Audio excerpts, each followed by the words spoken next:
오늘도 클릭해 주셔서 감사합니다. 구독과 좋아요 부탁드립니다. 한국은 눈부신 발전으로 우주로 가고 있는데 일본의 일본 엔화 가치는 곤두박질 치고 있습니다.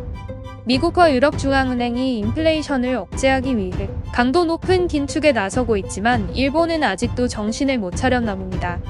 일본은 시장에 돈을 푸는 양적 금융 완화 유지를 결정했습니다.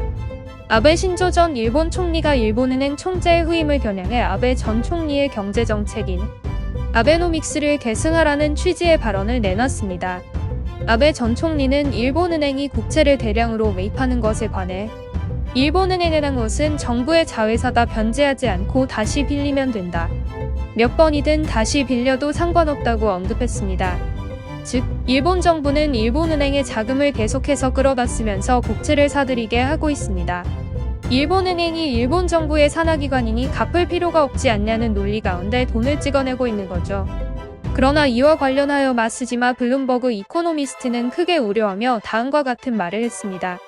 일본은행이 더 깊은 미지의 세계로 통화정책을 펼치며 난제에 직면할 가능성이 크다고 한 것입니다.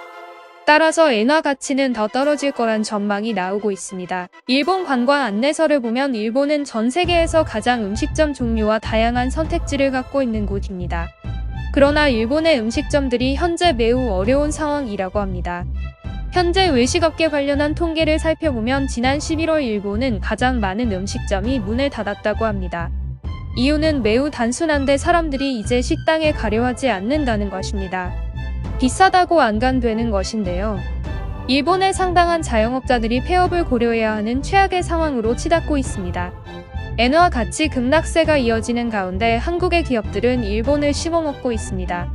과거에는 엔화의 가치 하락이 일본 제품 가격 경쟁력 향상의 촉매제가 됐고 일본 시장 내 한국 제품의 가격 경쟁력 약화로 이어졌습니다. 하지만 이제는 한국 제품과 기업에 큰 타격이 없다는 게 중론입니다. 한국 기업의 경쟁력이 일본에 뒤지지 않을 정도로 성장했기 때문입니다. 일본 니혼게이자이 신문 역시 삼성, 현대, SK, LG 등 한국의 대기업들이 엔화 약세 위협을 느끼지 못한다고 평가했습니다. 니케이는 지난 5월 8일 한국 등 아시아권에서 일본과 입장이 역전, 엔저는 리스크가 아니다라는 제목의 기사를 통해 엔화가 20년 전 수준으로 거래되고 있으나 일본이 직면하고 있는 경제 정세는 크게 바뀌었다고 분석했습니다. 꽁꽁 얼어버린 일본 경제가 계속해서 파열음을 내면서 실물 경제가 더욱더 안 좋아지는 모습을 보이고 있습니다. 감사합니다. 피플TV 시청자 여러분은 어떻게 생각하세요?